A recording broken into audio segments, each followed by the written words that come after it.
Hey, Rinnie. Guess what I learned this week? What's that, Stephanie? The more I read, the better writer I am. Wow, it sounds like your habits are shifting and growing. Yes, they are. Let's get into it.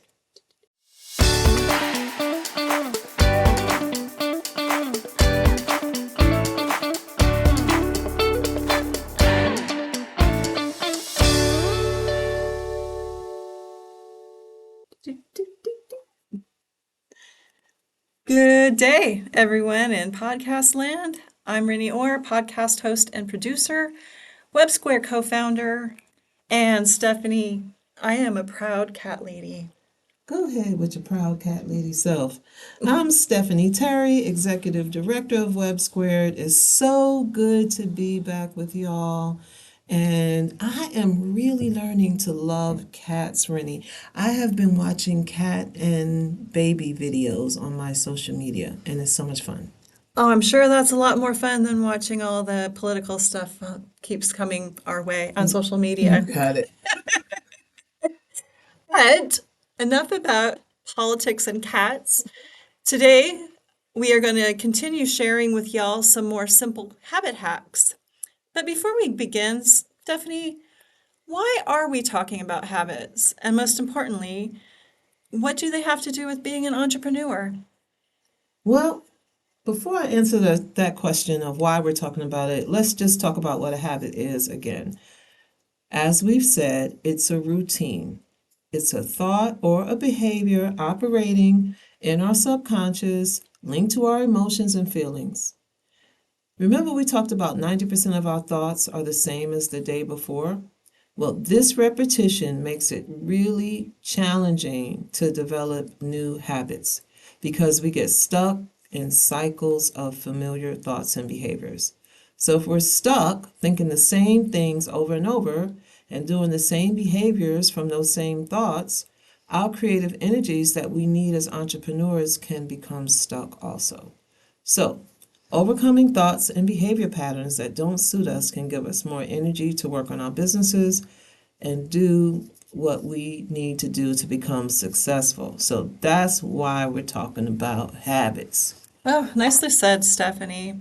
As we're talking about these habitual thought patterns, as coaches, I find that many of the entrepreneurs I work with, and I assume the ones you work with too, have expressed things such as high anxiety or feeling like imposter syndrome, and maybe have other kinds of thought habits that can create mental blocks that impede their success.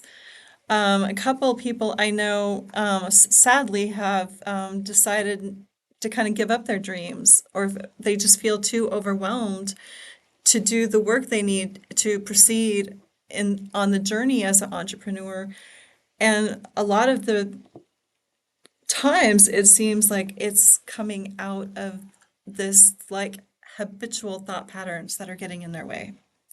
Oh, yeah, precisely, Rennie. And these habitual thought patterns can really anchor us in like who we think we are.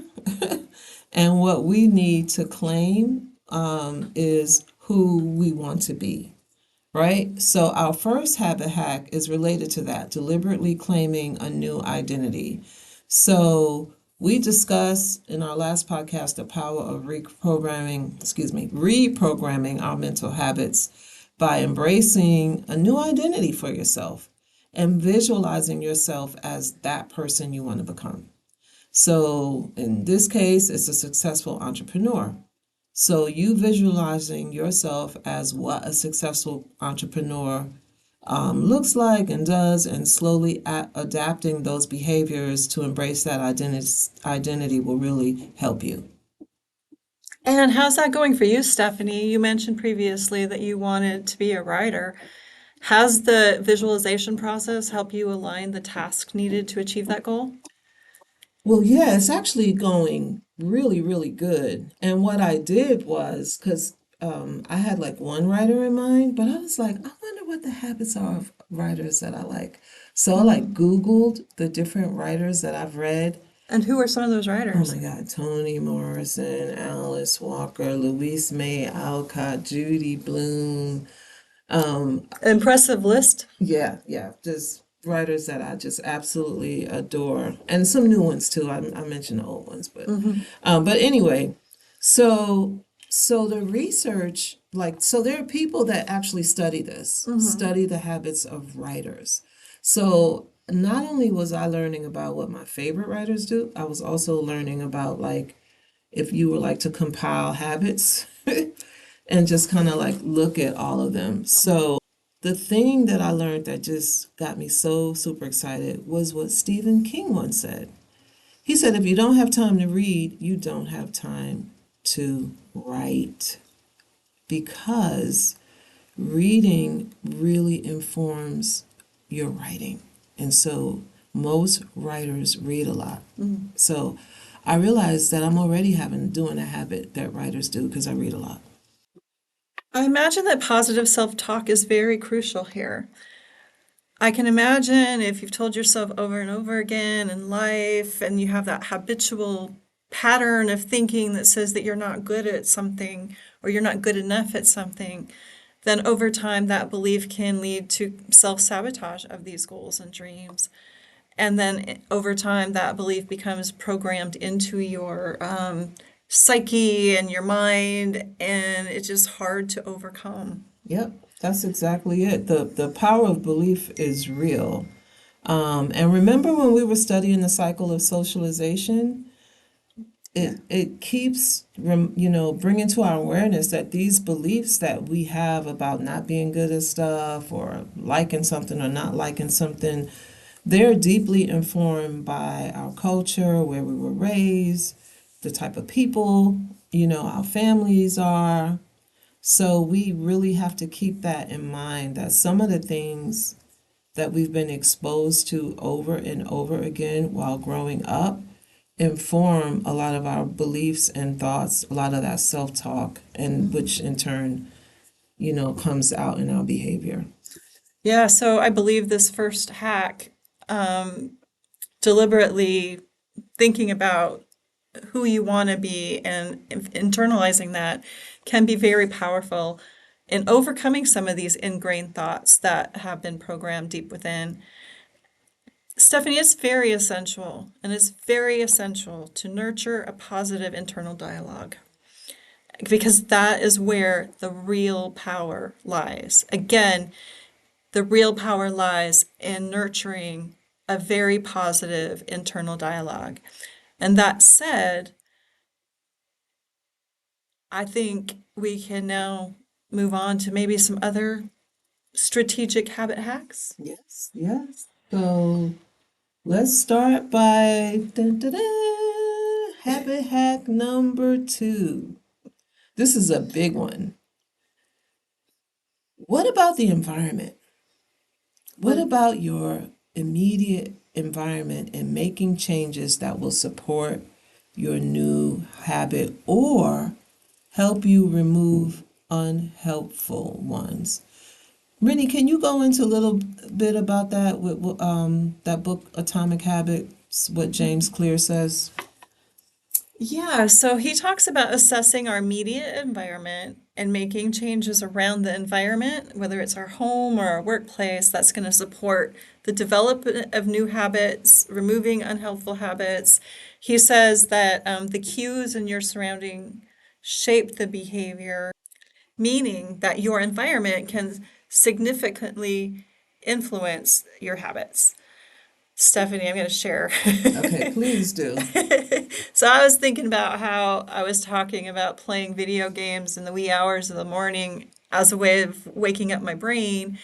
Some of those cues in my living room in the mornings was seeing the device in my chair and mindlessly picking it up to play as soon as I was awake enough and moving around. But, these type of games are purposefully created to feed into addictive behaviors. So it becomes a cycle. I mean, I don't really need this fake gold that I get, as I'm walking around trying to pick up, treasures and stuff. But it does play with your mind, and you become a little addicted to that little. I mean, it's not a real object. It's just like fake gold, but you pick it up and it's like ding. Anyway, so that said, I had to change my habits, and in order to do so, I sort of reordered my environment to combat this habit. I purposefully, deliberately implemented a couple of slight changes. I don't play in the morning, only at night after supper now. I purposefully do not charge the device until I'm leaving the house for work the next day. So I'm not tempted to pick it up in the morning because I know there's no energy in the machine. And the uncharged device doesn't allow me that much time to play. And secondly, and this is like for my health, I created space in my living room for my yoga mat and my bolsters and my yoga strap. And so now when I wake up, I'm first met and greeted with this beautiful space where I wake up with stretches. I put on a yoga or Pilates video and just work out for a little bit. Much more healthier way of waking up. Wow. So, Brittany, it sounds like you hacked yourself. Yes, sort of like becoming my own parent, I guess. I gave myself orders and I followed them. But a lot of it comes out of our conversations the last few weeks on habits. But this assessing our environment to change our habits and routines is very powerful. And giving myself permission to embrace the habits I want and give the habits up that don't serve me. Yeah, I'm definitely gonna think about that and see how I can hack my environment to help me out. So, thanks for sharing that, Rennie. So, you ready for the next habit hack? Sure, what did we got? Dun, dun, dun, dun, dun. That's so corny. Okay. Habit hack number 3. Set goals and build up strategically. So what do we mean by that? So this is a habit that I don't know if I will ever have, but it's a good example. So if you want to run a half marathon, but you can barely walk 2 miles, start by putting on your running shoes during the day. And then, so like maybe that's the first thing, like put on your running shoes. And then the next day, walk for like 10 minutes, right? And if you keep consistently doing that over a period of a week or two and gradually increasing the amount of time that you walk, you may be working yourself up to walking like 10,000 steps or running a 5K. Yeah, as we said in the beginning, small, consistent changes lead to lasting transformation.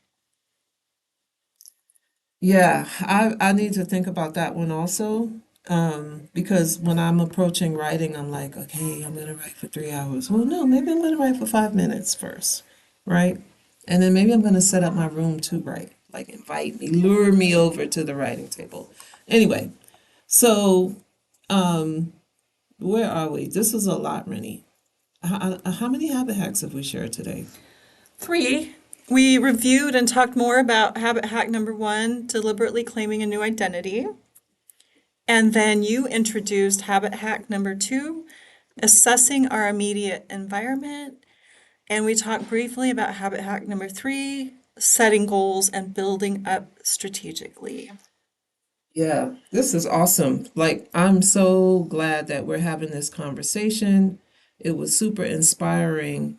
And I'm hoping that what we're sharing is helpful because that's what we're here for. But I can't wait to go back and like apply some of this stuff because this is like real things that it doesn't require anything to do. So, it doesn't require money, is what I'm trying to say. But we want to remind everyone that Rennie and we coach you. You're all entrepreneurs listening to us on mindset shifting strategies as well as your business coaching. So I know when we're meeting with you during the week, and we're usually talking about like the finances and the marketing plan, but please know that we are here for you to help you with the other stuff that you need to build a business. And that's that powerful entrepreneurial mindset, habits, time management, work-life balance, all that kind of stuff. So we want to thank you for listening today, and please let us know how we can help. Remember, you got this. Yes, and before closing, I just want to remind everyone that these habit hacks really do work. as Stephanie and I have testified today. And when we also need to keep in mind to be consciously anticipating those temptations that may derail our goals. And we want to make unhealthy options less accessible to us in order to put some of the unhelpful habits, aside and embrace like healthier habits. So until next time, keep taking those small steps towards your goals. And please keep us posted about your progress. You can send us emails or make an appointment with us. We want to know. We are here for you. But before we close, Stephanie, let us move into our gratitude segment.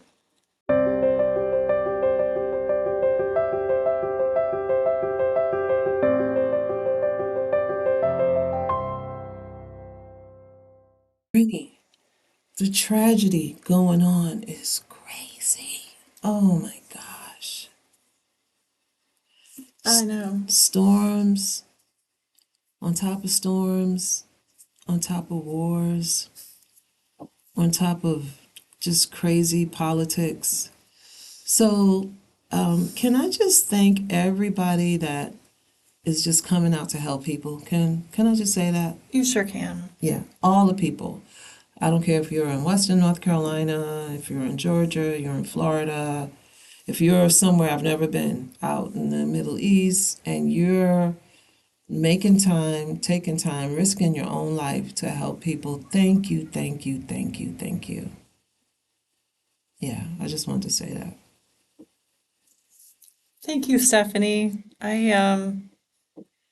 Yeah, I hear you. I receive that gratitude. I feel it too. I feel like you're offering gratitude to all the wonderful people out there who will never even know their names or faces, and we just know that they're out there. I feel like my gratitude this week is a little more tangible. Yes. It goes to the PNC Foundation. They have given us a grant to help WEBB Squared create 2 educational workshops that we will be implementing in the next year to come. And it also provides resources for us to create journals and notebooks to accompany these workshops. And I'm very thankful to Tamika Levy, a WEBB Squared entrepreneur, who will be helping us publish these journals through her company, My Heart and Soul LLC. Yeah, I got to ditto that. PNC Foundation and just PNC in general has been super, super supportive. I want to join Rinnie in thanking you so much for this opportunity to help us deliver our programs and have impact that, this impact is so big that, we don't even know how it's going to land, but we're super excited that it's landing. We have an opportunity to land it. And can I tell you that our first notebook is actually done? It just needs to be edited and it's ready to go to the printers. Oh man, I want one. You will get one. Okay. Well, thank you. So thank y'all for listening. Thank you, entrepreneurs, for giving us an opportunity to do this work. We are in this together. People, stay safe, stay habit hacking, and remember, our evolution begins with dialogue. Bye-bye.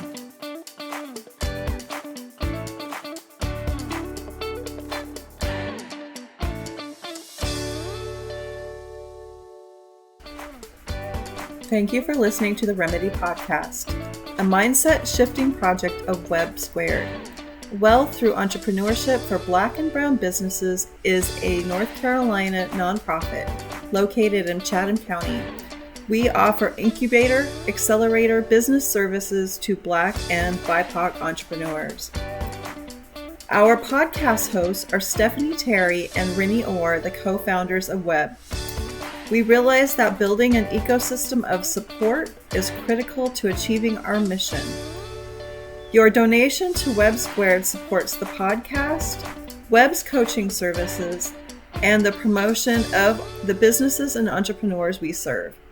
To learn more about WEBB Squared, please visit our website at webbsquared.org.